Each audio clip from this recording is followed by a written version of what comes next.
Hello friends. So welcome to study Yatra. अब मोटे तौर पर एसएससी सीजीएल का 2017 का मोटे तौर पर अगर देखा जाए तो एक महीना ही सिर्फ बचा है। स्टूडेंट बहुत ही मेहनत करके अब लगे हुए होंगे। अब 10-10, 12-12, 13-13 घंटे लाइब्रेरी में पढ़ रहे होंगे। पढ़ना भी चाहिए, इसमें कोई बुरी बात नहीं है। बस अब कुछ टिप्स जो हैं वो आपको फॉलो करनी है, क्योंकि दो तरीके के लोग हैं, जो पहले से तैयारी में लगे हुए हैं, ठीक है, और जिन्होंने तैयारी एक दो दो चार महीने पहले शुरू की है, ठीक है। तो ज़्यादा अंतर नहीं है दोनों में। जिन लोगों ने पहले से तैयारी में लगे हुए हैं वो भी अब फील कर रहे होंगे कि कुछ मैंने नहीं पढ़ा है अभी तक। जो भी पढ़ा है पता नहीं क्या समझ में आ रहा है कि नहीं आ रहा है। जो लोग जो शुरू किया है वो भी ऐसा ही फील कर रहे होंगे कि अरे मैंने तो अभी 2-4 महीने पहले शुरू किया है, तो क्या होगा क्या नहीं होगा। बट ऐसा नहीं है। देखिए, आप 2-2, 4-4 महीने पहले जिन्होंने शुरू किया था वो भी सिलेक्शन लेके बैठे हुए हैं, और जो 4-4 साल से लगे हुए हैं वो उनका सिलेक्शन नहीं हो पाया है।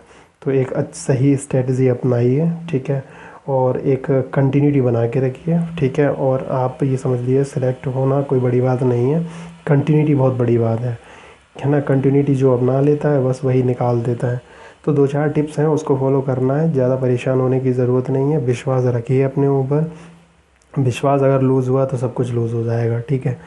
तो बस 2-4 चीज़ें हैं। जैसे मान लीजिए एक एक महीना अगर मोटे तौर पर मान के चलें, तो एक महीने में आपको मॉक टेस्ट डेली, ये तो ध्यान में रखिए कि मॉक टेस्ट डेली देना है। डेली, डेली का मतलब डेली, बिल्कुल मिस नहीं होना चाहिए। एक मॉक टेस्ट बिल्कुल देना है, ठीक है। और एक काम करिए कि मॉक टेस्ट देने के बाद कम से कम उस पर 2 घंटे एनालाइज ज़रूर करिए उस चीज़ को, किस चीज़ में, कौन से पार्ट में आप बहुत ही ज़्यादा वीक लग रहे हैं, या कौन सा पार्ट आपसे नहीं हो पा रहा है, ठीक है। तो डेली मॉक टेस्ट दीजिए। चाहे आप अगर बिगिनर भी हैं तो आप ये समझ लीजिए कोई बड़ी बात नहीं, एक महीना बहुत होता है, ठीक है। एक महीने में आप कुछ भी कर सकते हैं, ठीक है। दूसरी चीज़ है कि बेसिक पार्ट, ठीक है। बेसिक पार्ट जो है उस पर सिर्फ आप फोकस करना है। नई चीज़ बिल्कुल कोई भी नहीं, नई चीज़ नहीं करनी है। ध्यान रखना है, न्यू थिंग्स जो भी हैं उसको भूल जाइए, ठीक है। ये it is most important thing. Okay, तीसरी चीज़ क्या है कि एक स्ट्रेटजी ये बनाइए कि इंग्लिश अगर जिन लोगों की अच्छी नहीं है तो उसमें क्या करना है, सिर्फ वोकैब जो है उसको बहुत ही ज़्यादा कंट्रोल कर लीजिए वोकैब पर, ठीक है। 30 दिन है, एक एक दिन में आप जो भी जितनी वॉटेवर जितनी भी आप याद करते हैं वो आपके ऊपर है, आपकी स्ट्रेंथ के ऊपर है। लेकिन वोकैब पे अच्छी तरह पकड़ बना लीजिए। ईडियम एंड फेजेस पे ज़रूर देख लीजिए, ठीक है। क्योंकि आप देखिए प्रीवियस ईयर का जितना भी पेपर है तो मोस्ट ऑफ द थिंग्स वो वहीं से आ रही हैं प्रीवियस ईयर के। वो कैप से देखिए, ईडियम एंड फेजेस से देखिए, मैक्सिमम जो मार्क्स ऑब्टेन करता है स्टूडेंट वो वहीं इसी पार्ट से कर लेता है। तो आपको देखना पड़ेगा इसको, ठीक है, इसको मिस नहीं करिएगा। एक और चीज़ है कि आप जो भी बुक ले रहे हैं, जो भी ले चुके हैं, पढ़ रहे हैं, वो ठीक है, किरण प्रकाशन की देख सकते हैं, बहुत अच्छी बुक आती हैं, ठीक है। दूसरी चीज़ क्या है कि जो आपको आता है एग्ज़ाम हॉल में, ठीक है, तो उस पे तो आप, ठीक है, फोकस करिए, टाइम दीजिए उसको। लेकिन बेवजह किसी पे टाइम नहीं देना है। चाहे अगर क्वेश्चन नहीं आ रहा है तो उस पर बेवजह लगे हुए हैं, ठीक है, नहीं आ रहा तो स्किप करिए, ठीक है। डोंट वेस्ट टाइम, ठीक है।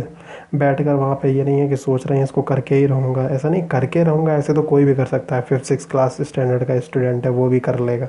लेकिन मेन चीज़ है ना कि टाइम, मेन चीज़ कंपटीशन टाइम पर है ना, तो टाइम बहुत ही ज़्यादा इंपॉर्टेंट है, तो आपको देखना है, ठीक है।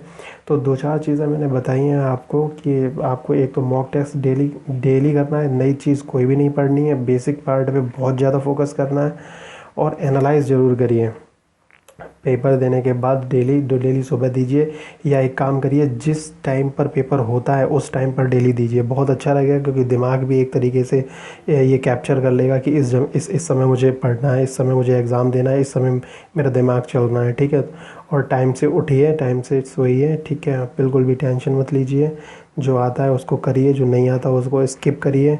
बुक एपीडियम्स पे ज़्यादा फोकस करिए। मैथ में पार्ट्स में, मैथ के जो भी आपको आ रहे हैं सही सही चैप्टर, उनको और अच्छे से मजबूत करिए। कोई नया चैप्टर मत पढ़िए, ठीक है। और I wish you all the very best. Okay, और सिलेक्शन पक्का होगा, विश्वास बिल्कुल मत टूटिएगा, ठीक है।